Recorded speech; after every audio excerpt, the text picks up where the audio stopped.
Welcome here to the Down Project. My name is Justin McGuire. I'm here with Virgis all the way from London. Hey, Virgis. Hello.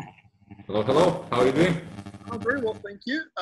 Just ready to get guys ready for the shows and this upcoming 2018 competitive season for bodybuilding and fitness modeling.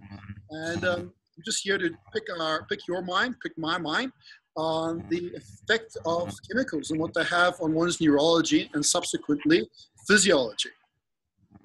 Yeah, so I think it's a good topic. For me, it would be new as well because I never compete, so it's a new topic for me to discuss about. I think in terms of interaction in the nervous system, in the body itself, I think that would be interesting to share some ideas on different things. Completely. I think you've worked with some bodybuilders, right? You've worked with some bodybuilders and some fitness models. Yes, yeah, I had the clients, yeah, for different competitions as well before, but not in terms of extensive study on that. But I think the biggest, continual factor between all of them is excessive states of hypertonicity through their entire bodies. I think for a large part, this is due to an overwhelming of chemical stimulus that a lot of these guys undertake, which in essence is obviously going to cause overexcitation to the nervous system, to one's physiology, and thereby deplete minerals, vitamins, antioxidants, phytonutrients, essential fatty acids, and have an effect on everything from the kidneys to the thyroid glands to the liver to the gastrointestinal tract.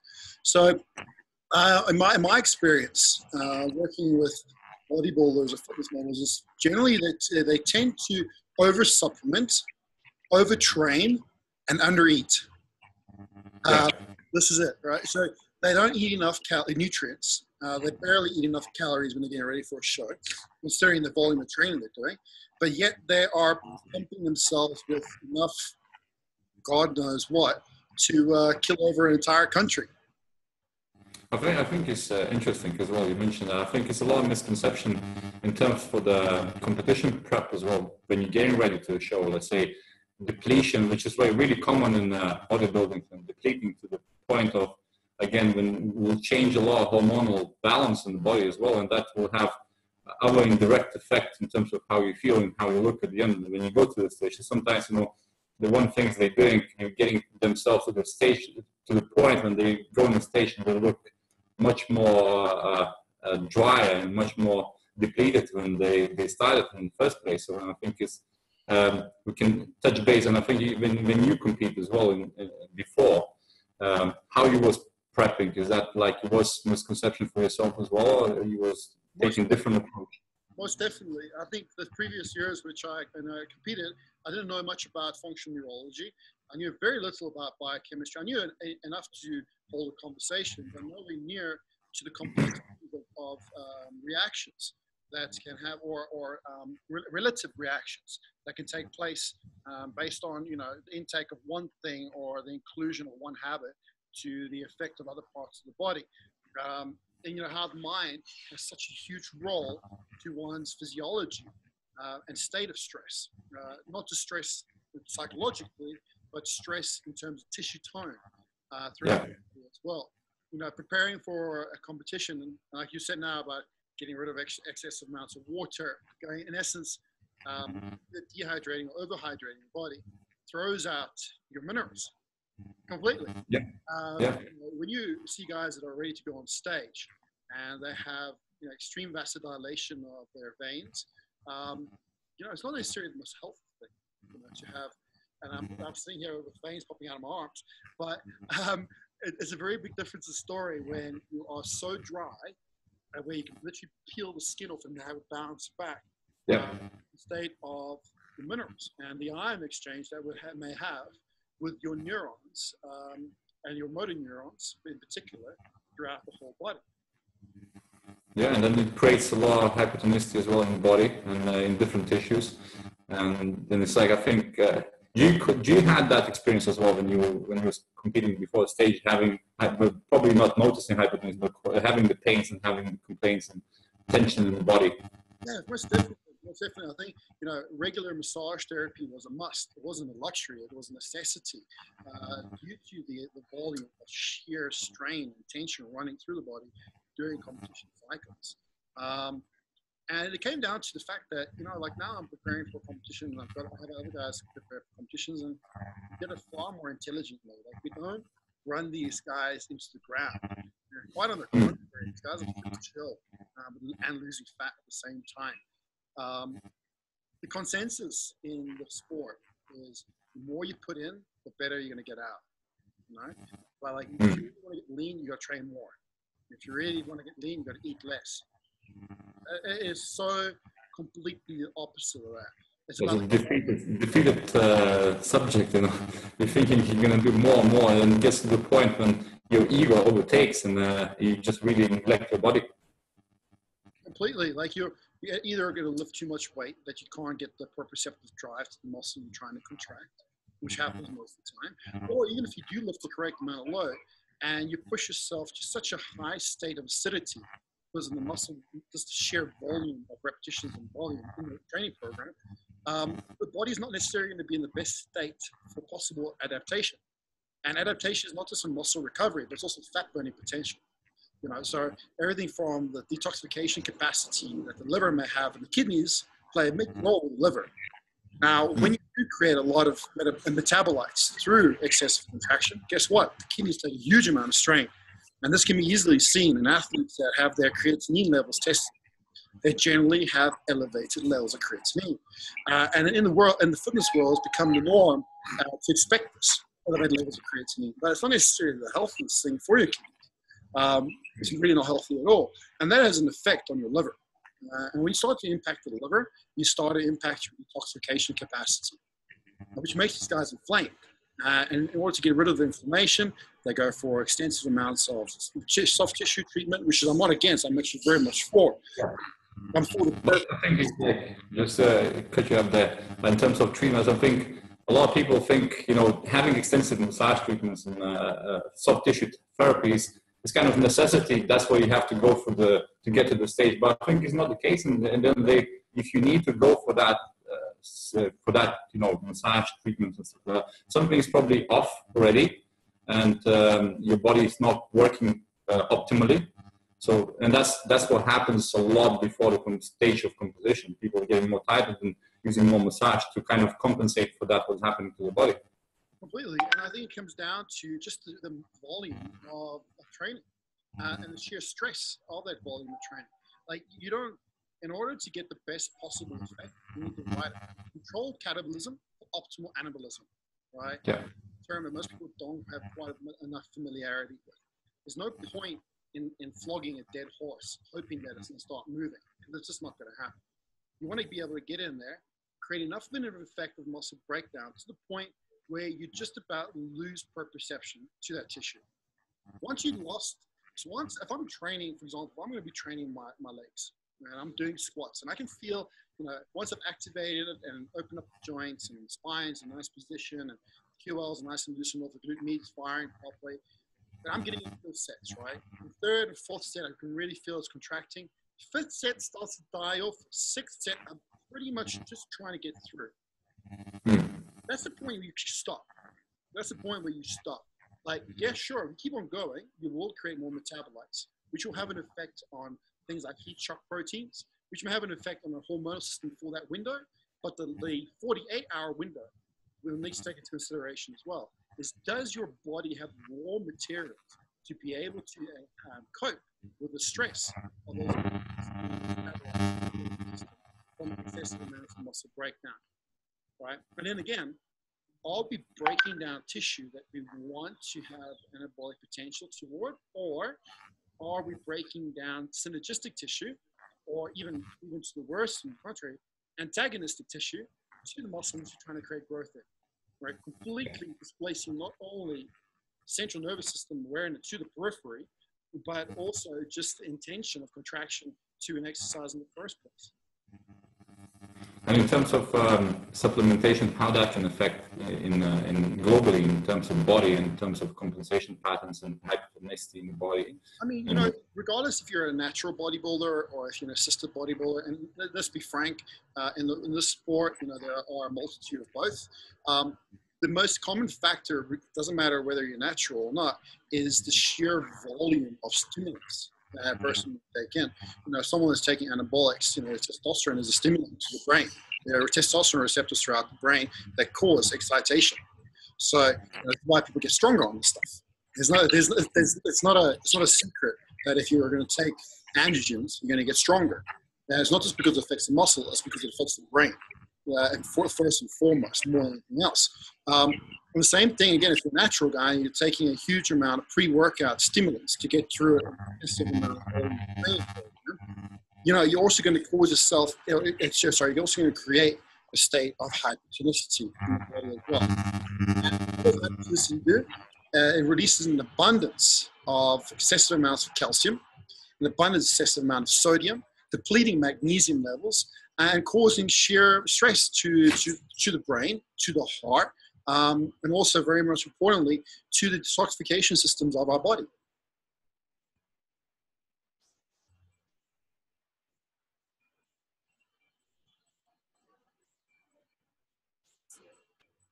We're back. Fantastic. Yeah, we had a bit of interruption there, guys, for a second. Yes, all good now. Okay, so what was coming back to the topic again? Let's rewrite.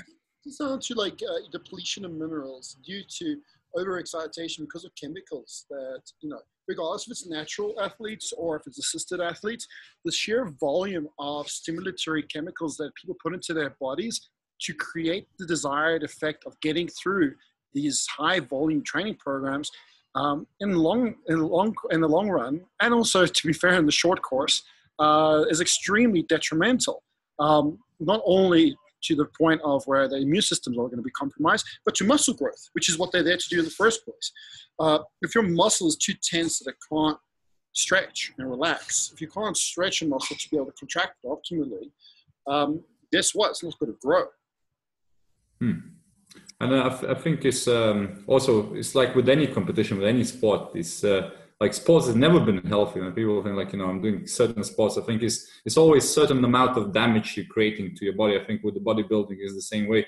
You know, you can do your best as well, but I think it's certain amount of risk as well, because you're taking your body to that extreme when your body sometimes don't want to go there, right? We want to kind of get to equilibrium when your body kind of works the best, and we kind of come out from that environment to be the best we can. So of course it's going to be consequences in terms of, and what kind of consequences that can be. Well, that's the thing. I think, you know, anything to the extreme, when you talk about taking your physique to the extreme, people have a misconception about what that really means. Like, I think people feel as though they have to destroy themselves. They have to feel like crap in order to take things to the extreme, but that's not true at all. Yes, you're pushing the boundaries. Yes, you are training more than the normal human being would train. And yes, you probably are going to be a lot more strict and diligent on your dietary habits than the average Joe might be. However, it's about being able to gauge the critical drop-off point where something is beneficial or when it becomes detrimental. And there's subjective and objective processes one can install to gauge whether or not something is going to be useful toward your training or your dietary protocols, or is completely non-productive. And like we just mentioned before, one thing is, you know, an exercise. When you're in your training program and you see it often time and time again, you go to the gym and it's the guy that has the best body in the gym, but the worst body on the stage, right? He'll get in there so pumped up, literally lifts up the weights, he goes, you know, and then he's groaning and grunting before he's even done a rep. Yeah. You know what I mean? So that guy is like, the reason why he's groaning and grunting is because he's stressed. Like, the only reason why someone's going to go and start screaming and making noise, not because they're calm and in a good state, it's because they're in a state of stress, right? Now, that guy is lifting weight by sheer intention of overexcitation and overactivation of muscle tissue. Not necessarily the muscle tissue that he's trying to get bigger, right? Although he will get bigger, it may not necessarily get proportionally bigger. It's like, what the cost will be of that, right? well, we know a lot of famous bodybuilders that train like that. They can't walk now. They have crutches for legs. These things don't necessarily pay off in the long run. I like, why I like Phil Heath? He's a current Mr. Olympia. You know why I like Phil Heath? Because the guy goes in there with the most chill attitude when he trains, right?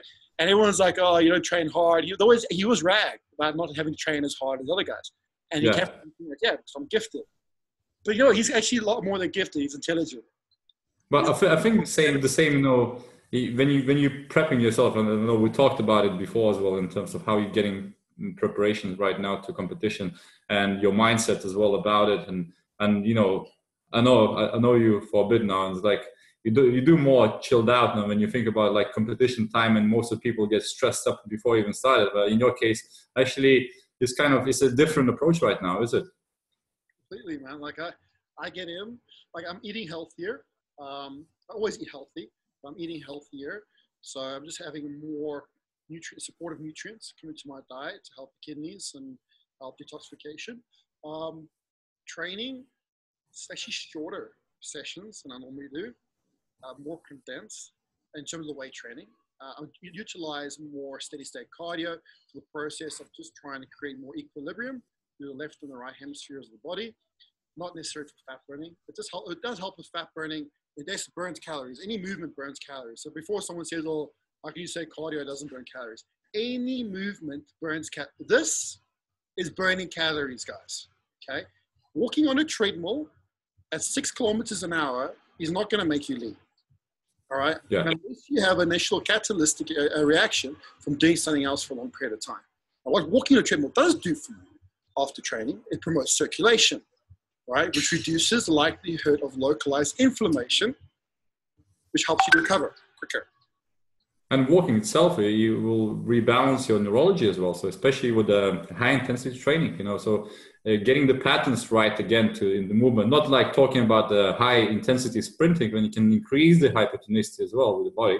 But I think after training, this is, especially when you're preparing for competitions like this, you want to keep your neurology as balanced as possible after the workout, after the sessions you've done. So I think adding them activities which rebalance you in normal pattern again. Actually, in steady state cardio, it's like that's what I'm doing more of now than when in the off season.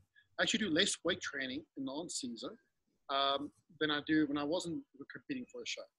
I lift heavier, actually not lighter. Yeah. I don't lift higher reps. I lift heavier with lower reps, but I condense my workouts to having 3 angles of execution to a muscle, or sometimes 4. But it depends on the muscle and depends on what type of fiber the muscle is. But yeah, generally I'll hit the muscle with 3 different exercises from different angles, and it'll be short, sharp, and sweet. And you know this program. I call it the Devil's Tricep. You've done it with me before. Mm-hmm. Yep. It's a short program, but how effective is it? It does work. It does work. A short period of time is a work. That's what's important. And I think it's another thing when people spend too long in the gym is how much time they're spending ineffectively to really spending time when you actually can condense the session in 30 minutes sometimes, and you can have much better results, much greater adaptation when having, let's say, spending 1.5 hours by just thinking you're actually doing the work. But in terms of, I think in that period of time, it's not much work done at the end of the day because you'll be not able to sustain the intensity. Let's say, example, devil tricep or kind of different types of routine, which requires a lot of intensity. I mean, you not be able to do that for 1.5 hours, right? No way. I'll just say to you, unfortunately, I had a boxer's fracture as a teenager and my lung collapsed. You know this, right? In the past. Yeah. Every once in a while, the radial nerve becomes compressed because of the amount of scar tissue that lies between my rhomboids and my subscapularis. But apart from that, today I was doing shoulder presses and I was utilizing 60 kilo dumbbells for 6 reps, right? At a 3-1-1-0 tempo. So 3, 2, 1, 1, 1. I mean, that's 60 kilos each hand. That was a hit, right? Before going to lateral raises and reverse deltoids. Like, it's hard. It's hard, right? And I'm not going to be able to sustain maintaining a tempo, that intention of contraction, with that amount of weight, with that amount of intention, if I was going to train for longer, I mean, that actual workout, just for the shoulders, before I went to, because it was shoulders and biceps today, which was a nice ego workout, comparison to the hamstrings and ab workout I did the day before. But that shoulders and biceps workout, I mean, the shoulders workout took a total of 12 minutes, right? 12 minutes. And my shoulders are fucking heavy. And I don't have the smallest shoulders of them all. I have pretty decent sized shoulders. And my biceps took me a total of 8 minutes. 8 minutes to get the biceps. Yeah, but then it comes down to intensity, the way you use it, and then tension and time under tension, which is really important, which is like, you know, doing 6 repetitions and doing, let's say 12 repetitions with different tempo. It can vary on time and depends what you want to achieve. So I think time is more important than the repetitions itself, is it? The time and the tension you spend. Way more important. Way more. I mean, you can do in 40 seconds, you can do 20 repetitions, or you can do 6 repetitions. It's a big difference, right? There is, and it also there's a different outcome to that. So sometimes I do 20 repetitions in 40 seconds, right? And sometimes I will delay the eccentric load, the eccentric component of a tempo, and do less repetitions. But they all have a desired effect. So I generally don't advocate for people to do high reps in a short period of time unless they're well versed in their mechanics, because there's issues of momentum that you have to control in the right sequence and knowing where to press, where to pull, where to brace from in the right point within that moment. It's like if we take seated rows as an example, fantastic exercise. And if you have a great routine and be able to maintain the right execution of it, it's a great way of getting a massive amount of blood flow in. But if you're doing seated rows and you're doing this, you see there's nothing. What's going to the lap? Yeah. What's going to the trap? Everything, right? You need to be able to engage thoracic extension in the right part of movement to be able to maintain a higher velocity tempo, right? And the higher velocity tempos may not eccentrically break muscle tissue down as much. And the eccentric load is what breaks tissue down. But higher velocity tempo will definitely increase blood volume to the area, creating a metabolic effect, or a controlled metabolic effect. So, but time is everything. Like reps mean nothing. Reps mean absolutely nothing because they're not equal. Like what do you base a rep on? You say you do 1 rep. So what does that mean? Like if someone that's 5 foot tall that does a rep in a squat and takes 2 seconds, as opposed to someone that's 6'4" taking 5 seconds to do a rep in a squat, it's a total different amount of tension, a total different amount of elements of physics that are going through that person's body. The length of the femur. Yeah, it's like the same thing with, you know, fairly new exercises what you're doing as well. So sometimes there's going to be less versed on new exercise. You will take maybe 3 or 4 repetitions in 40 seconds. And maybe that's going to be not intense, but in the neurological aspects and nervous system, that's going to be more than enough for them to expose themselves for that exercise alone. Because again, there's a lot of things going on, not just in the movement, but I think in the learning as well, in the neuron level, for body to actually understand the movement and learn better, right? Instead of, okay, I need to do 10 repetitions, that can last you 2 minutes, right? Of course. So, you know, like you mentioned, yeah, you have 2 scenarios, right? You got the young guy, 20 years old, goes into a gym, and he sees the guy that's 30 years old, been lifting weights for 10 years since he was 20. Right, and this guy's like, but the guy's 30, has had enough injuries to know not to be ballistic with the weight anymore. So he takes it a little bit slower, right, and just enjoys the scenery. So there is one of my mentors. I won't mention his name. You'll probably know who I'm talking. He will know this. If you ever listen to this video, you know I'm talking about him. We always argue about a lot of things, but one thing he said to me, which I totally agree on, and unfortunately, I learned this lesson very much later after he tried to teach it to me, was, you know, that you get 2 bulls. You get the young bull that runs down the hill and he screws all the cows. Before he gets down to the end of the hill, when the most beautiful cow is sitting, he's got nothing left to give, right? So she loses interest in it. The old bull takes his time, strolls down, sees what's on offer, decides to make a calculated decision, and gets the most beautiful cow. So it comes down to, not that the fact that we want to go and have cows, but, you know, unless you're eating steak. But it comes down to just being a little bit more diligent on your selection and execution of your actions in life. And nothing can be better be said about comparing the younger guy that's 20 to the guy that's 30 in a training environment, right? So the guy that's 20 is going to be throwing weight up and down, ballistically, probably thinking he's lifting 100 kilos, and actually nowhere near getting anywhere close to a true lift of 100 kilos, engaging the right elements of inertia and momentum throughout the movement. It's pure just momentum, right? Yeah. It looks as though he went to bounce and decided to do trampolining rather than weight training. That's how bad it is. And then you got someone that's 50 coming to the gym, hasn't trained for 20 years, but they're so hypertonic from so much years of stress that they can't stretch the muscle. So you try to they can't bounce up and down, right? They're not the guys that are going to do 20 reps in 40 seconds.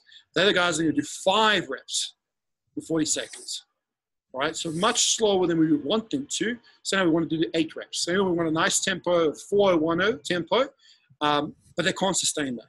Because the proprioception to engage enough recruitment of stabilizers for active mobility to occur.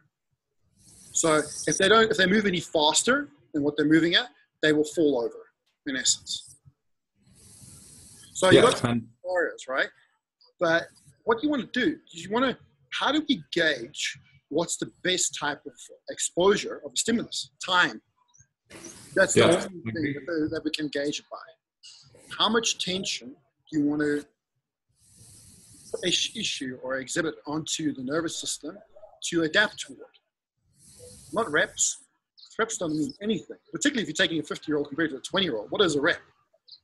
Yeah, and again, it even comes down to people who well-versed in the training, like yourself and myself in our training, because it varies daily basis. I mean, you can do the same exercise like you mentioned about seated row. It can feel really well, and then you're engaging muscles properly. It's no much compensation going on, but suddenly you have more stress or your sleep wasn't that great, and then have more compensation coming from upper trapezius. And then suddenly that movement not going to be that efficient. So, kind of dropping the ego down and really thinking what your body telling you is so important, especially when you're getting to competition stage. I mean, there's so much communication has to happen with your body. Well, it's like you was mentioning the other day. Like, I love squats. I love squats. Right? I'm not very strong in my squat. Never have been, but I love them because I think it's a great movement. But they're not beneficial for my body. And I never say this to anybody. I think squats can be beneficial to 99.9% of the population out there. Yeah. The reason why they're not beneficial because you've done this. You've tested neurologically the recruitment on what goes on the right side of my shoulder, by my scapula, by the thoracic extensors, and the severe amount of damage that was caused to surgery that I had when my lung collapsed. Right. So anytime I create compression onto the spinal column, the amount of recruitment of those receptors is just exacerbates it, heightens to the point where my whole body becomes dysfunctional for days thereafter. Right. So when I train my legs, do I want to be doing squats? Apart from the fact that it increases sympathetic stimulus to your body and it creates so much problems later on as well. I think it's so much, it's a good point you mentioned that. It becomes really individual to each person with their injuries, because when you think about it, if taking someone who's 30, like myself as well, I'm 33, and I have my fair amounts of injuries for being the training or being activities I've been doing as well in different styles. I mean, you have to take that to account as well. And it's like I had an operation in my head, and that takes account, everything you're going to be doing in the future as well. And with injuries, of course, it heals, but I think he leaves the scar as well. Of course, and why do you want to aggravate an underlying issue that's not going to be able to adapt? You must remember, a stimulus is only as good as the body's potential to adapt toward it, right? And if you've had injuries and your muscles have been torn, there's one thing you got to understand. Any therapist that tells you they can fix you is 100% is lying. This. They can make you within your dysfunction. But once you've altered the structure of your body, in essence, you've created a mutation, all right? And the mutation to a normal structure has to be taken into consideration as to how you're going to apply force to that structure. All right. Let's take it, for example, let's take a human being and take a dog. All right. They have totally different skeletal structures and load parameters through their body. Now, if you were to reconstruct and tear enough muscles in the human being structure and alter the skeletal structure so that they would walk like a dog, would you still get them to squat? Probably not, no.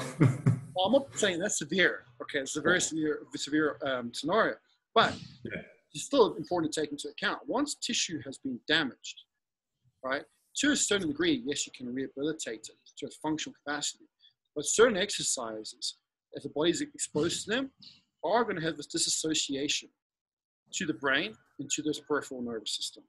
And when there's a disassociation, when the body doesn't know where its balance is, where its equilibrium is, and you try to exert force or load through force, you're only going to create an excessive amount of a sympathetic response, which is going to excite and heighten hypertonicity. Exactly.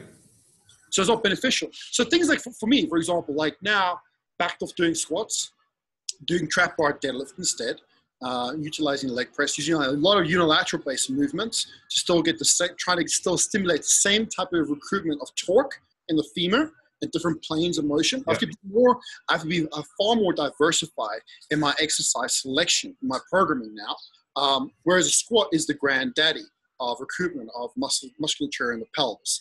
I will have to attack it in different angles. But having said that, my sleep is better, my legs are growing, and I'm actually progressively getting stronger. The exercises are getting stronger with tempo control. My squat never really got strong. And you know, it got to a point of maybe 160 kilos. I've lifted 200 kilos in the squat before. I think the worst I ever did was 220, and that was a strain. And for someone of my size, it should be as easy as a piece of cake. Right? Exactly.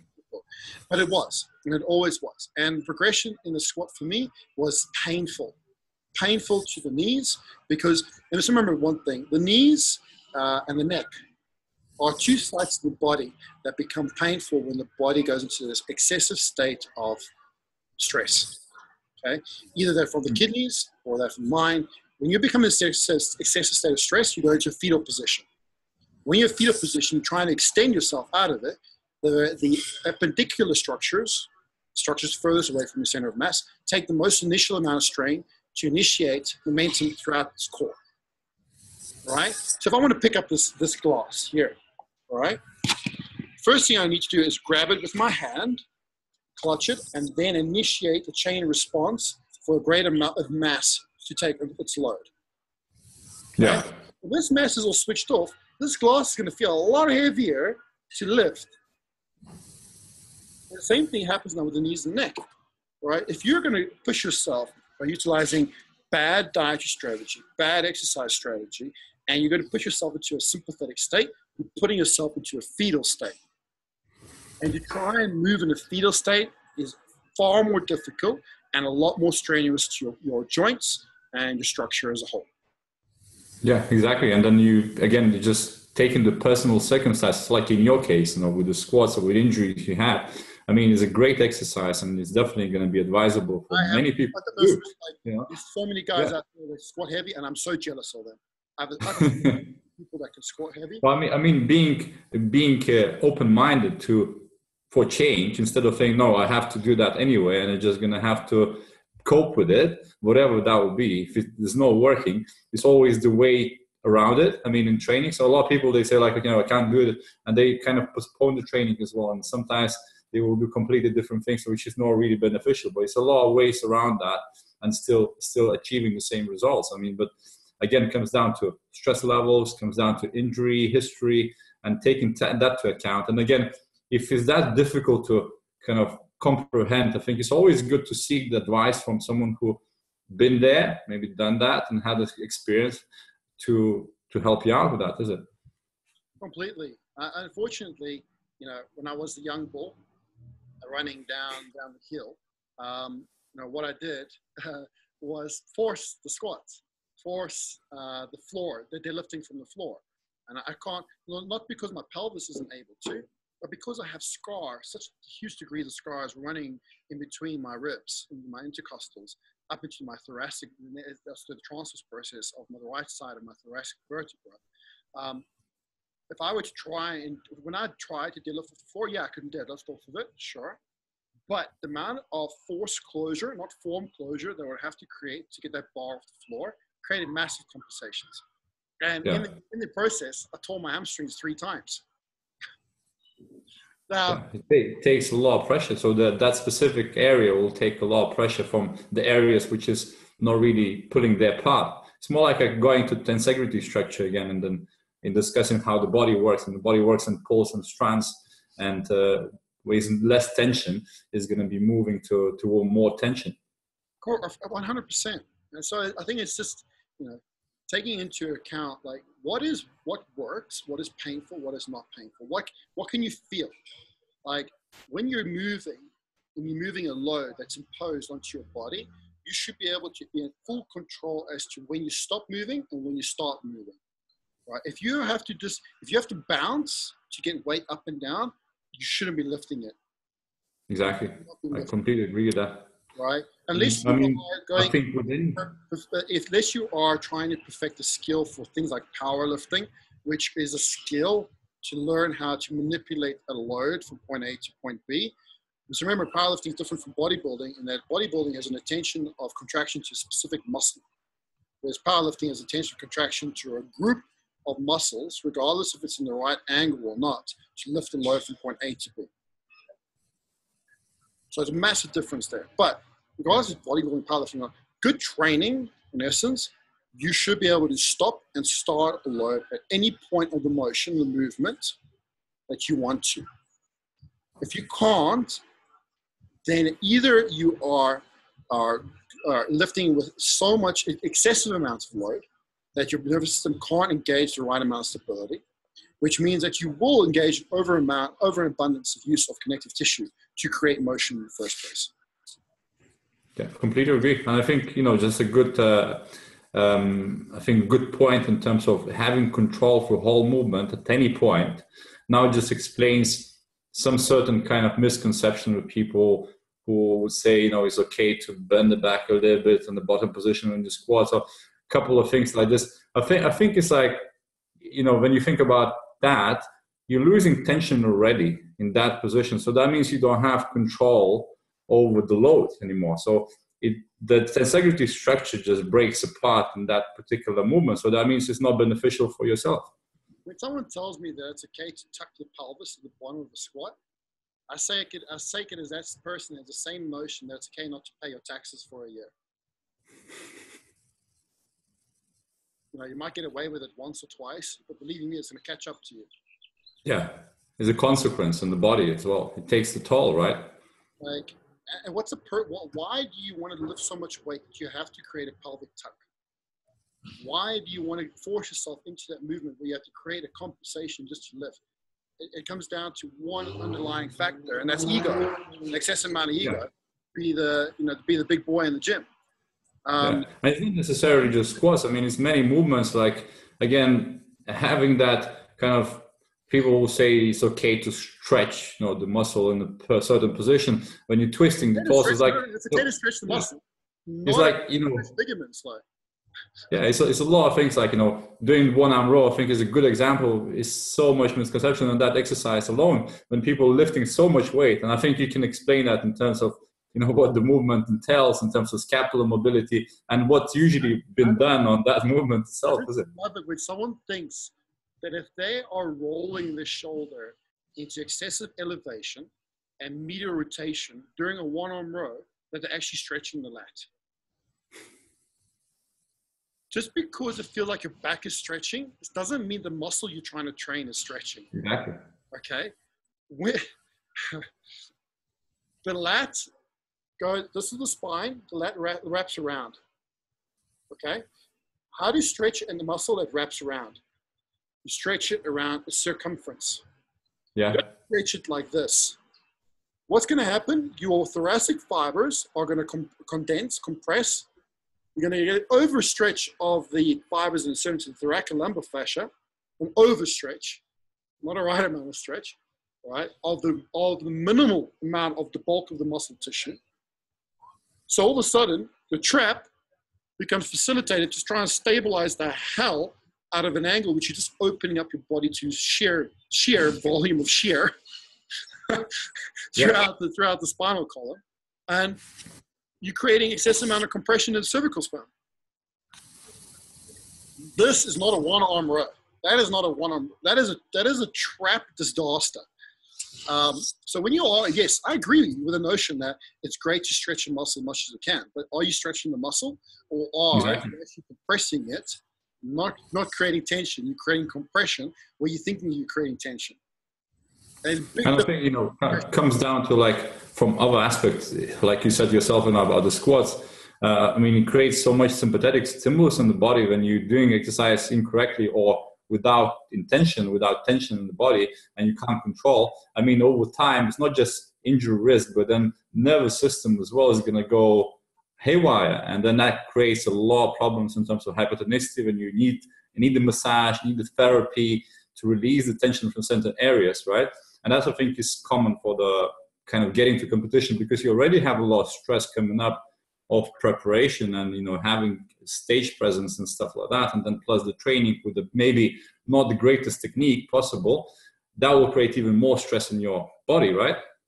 Way more, and it's just a compounding effect of, exactly, you know, just stress from a bad training, stress from, and you know what? Not stress from bad dieting, deprivation dieting, which you don't have to. When you're getting ready for competition, I don't believe in depleting your calories at all. No, I believe in depleting empty calories. Yes, 100%. Deplete empty calories, but increase nutrient-dense calories, for sure. But in order to do that, you need to have a healthy gut. That's why when you get ready for a competition, you can't decide, okay, I'm going to get ready now to compete in 12 weeks. If you want to compete, you got to think about it 6 months to 5 months in advance. Definitely. You don't think about it 12 weeks in advance, because you got to get your gut right. If your gut's not right, and you're going to go into trying to simulate huge volumes of food to counteract the effect of stress on your body, you're not going to get the prime physique that you're looking to get. No. People want a quick fix. They don't want an investment. The investment is not just about getting on the treadmill and lifting the weights. The investment is in your health outside the gym. Yeah, and the end result from that is you actually understand your body better, and you understand it's not just training and nutrition. The training and nutrition plays a big part, but it's not the main important part of getting the results you want to get, right? It's the same with the law clients that train as well. If I put that point across really clearly, it's a lot of things in your environment which is much more important before starting physical transformation, right? Before that's going to happen. And that sometimes is misconception for people why not getting the certain results. So at least they understand that. That's clearer picture for them. Well, do yourself a favor. Look at professional bodybuilders in the world, and look at the ones that look grumpy and miserable and depressed, and look at the ones that look happy. The ones that look happy are generally in the top slots. Yeah. Green, he's a pretty chilled, happy-looking guy. Phil Heath, very happy guy. Jay Cutler, pretty cool, happy guy.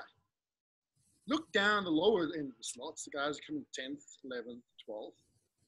They look like they are about to become a terrorist and blow everyone up. They look like hungry, angry, and just pissed off with life. All right? And also, if you look at their training styles, all these guys that train ballistically, I don't know how, if they take into account their gut health. I'm sure a lot of them do, but I'm sure a lot of them don't as well. A lot of them are very lucky to be blessed with genetics that allow them to get away with it to a certain point, but you can't get away with stress. You might get away with having beautiful origins and surgeons of muscle tissue and fiber type makeup, but you cannot get away from the effects of over amounts of stress. And it's compounding as well. So it's, you know, for some people maybe don't have effect on that first competition, but it will compound if they continue doing the same thing. So sometimes the people will say, that was working for me, you know, a couple of years ago. So am I going to have the same strategy right now? But if you think about that was your first competition, maybe it was still compounding to the point when after 2 years, it's completely out of water now. And it doesn't work and it doesn't get to that level where you want to get. No, not at all. Virgis, thank you very much. No problem. I think that was a good talk. It was. Enjoy that. The moral of the story is moderation is key and awareness is paramount, right? Going into anything, whether it be a supplementation regime, for those who are assisted taking excessive amount of steroids, for those who are obsessed with training, training huge amounts of volume. If you're not going to objectively quantify what that stimulus is doing to your body, you're just going into it half-heartedly with the outcome of complete destruction, and it's not going to serve any purpose for long. Let alone for you winning a show. Yeah, and I think, coming back to bodybuilding competitions and getting ready for competitions is, I think the stage present, when you get on the stage, you should be that pinnacle of, taking everything to account and becoming the best version of yourself, but not depleted version of yourself, is it? Oh, it's called bodybuilding for a reason, right? It's not called bodybuilding. Yeah. Like why do people killing themselves? I don't understand it. They're cutting calories down to 1,500 to 2,000, even 3,000 calories. One of the guys like I eat 3,000 calories in off season when I'm not trying to compete, right? And I'm actually smaller when I don't compete. When I compete, I actually pick up weight, and I get bigger and leaner at the same time. And that's because I take priority in clearing out the bacteria in the gut. Take more of a priority in my lifestyle factors, and I just become a bit more focused. But in terms of the training, I train shorter, maybe train a little heavier, not lighter, and I eat more. I eat a hell of a lot more. I'm getting ready for a show. A lot clean, but a lot more. Probably close to 2,000 calories, sometimes 3,000 calories more a day than when I'm not competing. Exactly. There'll be a period where we got depletion prior, like the last few weeks prior to a show, under control and maintenance watch of cortisol levels and catecholamines and everything else. But as soon as those levels go out of sync, calories go right back up again, completely. So the only way to build a good body is to modulate stress. I cannot stress this enough. I cannot stress enough stress. And I think it's like, as you coach clients as well, and the same me, I think we're repeating ourselves so much in terms of how stress affecting your body. And I think, sometimes I'll be pointing that out almost every time we have a session with certain clients. But it's true though, is it? It's so important. I mean, people think like it's really overlooked subject. It's like, that's the life is and that's how it is. But I think there's a lot of things you can do to impact that. Now, that's where everything starts from. So the health starts from, once you start controlling stress, you can start controlling biochemical reactions. And then you start to store more nutrients, which allow you for better hormonal production, which allow you for better endocrine function. So hormonal production is endocrine function. And that gives you a better state of neurology and a better perception of the world. Exactly. Depression and all the obesity and everything else is a poor perception of the world due to a poor nutrient state. I find it very difficult to identify people that are in good health to be depressed. I find people that are depressed, and I've been depressed in my life as well. I'm the first to say this, is when I've been in a bad nutrient state.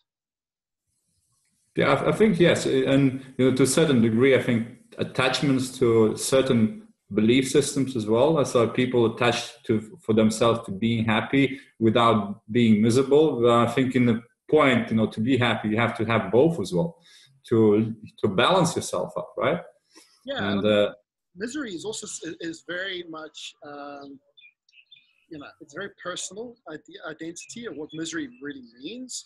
Like, what misery is to me may not be misery to you, or might be completely detrimental. But everybody has their own idea of what it is. But I think at the end of the day, it's not allowing the smallest things to completely occupy your state of reality. When your state of reality is deemed on your state of neurology, right? So all of a sudden you become more intrinsic and more involved in your internal thought processes to the point of your own detriment when you cannot conceptualize your environment around you.